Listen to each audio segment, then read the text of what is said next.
esse assunto é mais simples do que parece. Vamos resumir. Aqui Houghton retorna com o argumento fracassado de que o horizonte sempre se eleva ao nível dos olhos. Para entender a questão dos teodólitos, dizemos que quando temos um ângulo reto, 90 graus, entre a linha de visão e o que estamos usando, aquele instrumento está nivelado. Por exemplo, um clinômetro caseiro é um instrumento simples com um transferidor e um fio com um prumo ou peso.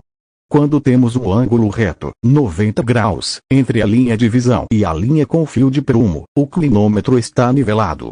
E podemos calcular quantos graus verticais de elevação um alvo tem que está acima ou abaixo da linha de visão nivelada, como mostrado nesta outra imagem.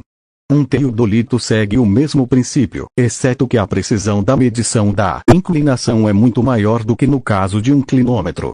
E claro, também podemos considerar ângulos horizontais, não apenas verticais. Mas no caso da curvatura da Terra, e no que diz Houghton, focaremos apenas na inclinação e no ângulo vertical. Quando temos um clinômetro ou um teodolito nivelado, podemos usar a linha de visão como referência para a inclinação, e o instrumento se torna um ponto de tangência conforme ilustrado abaixo. O que pode nos mostrar um teodolito completamente nivelado, nosso ponto de tangência, posicionado na praia e com vista para o horizonte através da água. Pode nos mostrar que se a Terra for plana, a baixa altitude, o horizonte estará muito próximo do fio axial do teodolito. Porém, se a Terra for esférica, nosso teodolito de nível, ponto de tangência, mostrará o horizonte com uma diferença vertical, e aparecerá abaixo do fio axial. Outro detalhe importante é que quando temos um ponto de tangência como um teodolito, e consideramos essa linha de visão, nunca encontraremos o horizonte na Terra esférica, apenas encontraremos o desnível.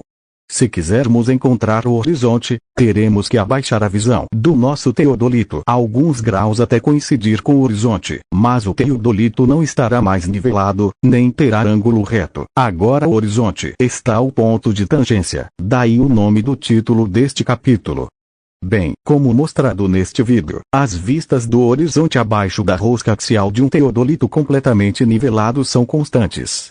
Nas capturas de tela do vídeo a seguir, vemos que o ângulo vertical, VA, vertical angle, do teodolito quando coincide com o horizonte não tem 90 graus, portanto não é nível, nem pode ser considerado ponto de tangência.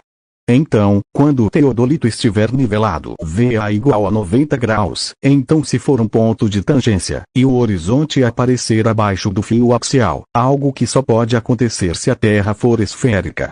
Bem, é isso que Houghton está se referindo com esta ilustração. Diante da evidência imponente e inegável de que a Terra não é plana, esse cara conseguiu refutar que se trata de qualquer evidência substancial, e no processo criticar o excelente experimento realizado por Alfred Russel Wallace em Old Bedford. Bem, a desculpa continua assim. Houghton indicou que como o uso de lentes convergentes, ou convexas, mudou o tamanho de uma linha, os teodólitos necessariamente distorceram o horizonte, verticalmente, para que pudesse ser visto abaixo do fio axial, e que nos fez pensar que era uma lacuna. Por exemplo, ele disse que ao usar uma lupa ou lente convexa, a linha original A, B nesta ilustração foi encurtada em 1, 2 e 3, 4. Quais são áreas dentro da lente e fora do centro da lente? No entanto, nosso amigo Houghton não percebe que isso também acontece se a linha cruzar o centro da lente. Por quê? Porque sem saber, Houghton estava descrevendo o que hoje é conhecido como FUV ou Field of View de uma lente.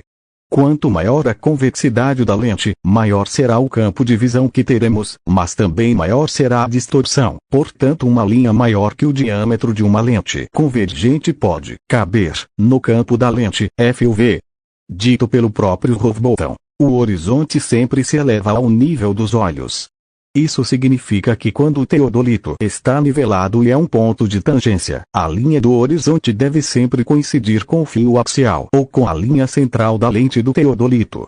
E nas próprias palavras de Houghton neste capítulo, o ponto infinitesimal ou matemático que está no centro, é claro, não é visivelmente influenciado. No próprio centro está o verdadeiro eixo do olho, mas qualquer parte no menor grau desse centro abstrato está dilatada, ou divergente, ou jogado mais longe do que seria a olho nu. Em outras palavras, como Irulando se disse uma vez, o que está no centro da lente é o que não tem distorção. Palavras de Landucci, referindo-se ao caso da distorção da lente fisheye. Bem, perguntam-me novamente, se a linha do horizonte sempre coincide com os nossos olhos de acordo com Rowbotham, como é que ela não coincide com o centro da lente do teodolito nivelado? Porque, repetindo suas palavras novamente, a distorção da lente ocorre acima ou abaixo do centro, e quanto mais longe do centro, maior será a distorção. Isso significa que a linha do horizonte desde o início não coincide com a rosca axial ou com o centro da lente, onde não deveria distorcer. Outra grande inconsistência é que a sua explicação implica claramente que a distorção só ocorre no caso da água e do horizonte. Por quê? Lembremos que esta é a visão que deveríamos ter sobre uma terra plana, onde perto da superfície o horizonte se eleva ao nível dos olhos, portanto, coincide com o fio axial ou com o centro da lente do teodolito. Repetimos o que Rowbotham disse. O centro, claro, não é visivelmente influenciado. No próprio centro está o verdadeiro eixo do olho, como é então que o horizonte é distorcido verticalmente de modo que desce. Sim, para começar, deve estar no centro. E como só o horizonte desce, porque os objetivos que aparecem acima do centro não sobem. Você pode imaginar. Teríamos o mesmo, mas assim. Mas de qualquer forma, não vamos fazer um drama sobre isso. Vamos acreditar na palavra deste homem momentaneamente, e vamos parar de usar lentes para evitar sermos enganados por eles. Vamos usar outros métodos que não requerem lentes e apenas o uso dos olhos. Só que não vamos ficar perto da superfície, vamos procurar a altura como em uma montanha e fazer o que aparece no experimento na imagem. O instrumento pode ser substituído por um clinômetro, ou qualquer ideia. Claro que não estamos usando lentes, nosso instrumento estará nivelado e será nosso ponto de tangência. Segundo Rowbotham, o horizonte subirá até o nível ou linha de visão do instrumento, mas na realidade, vemos o horizonte novamente abaixo do nosso ponto de tangência. O que eu daria para ver o rosto desse homem se ele estivesse vivo, e as novas desculpas que ele daria para tal acontecimento. Sabemos muito bem o quão escapistas e trapezistas são esses personagens da Terra plana, para fugir das evidências.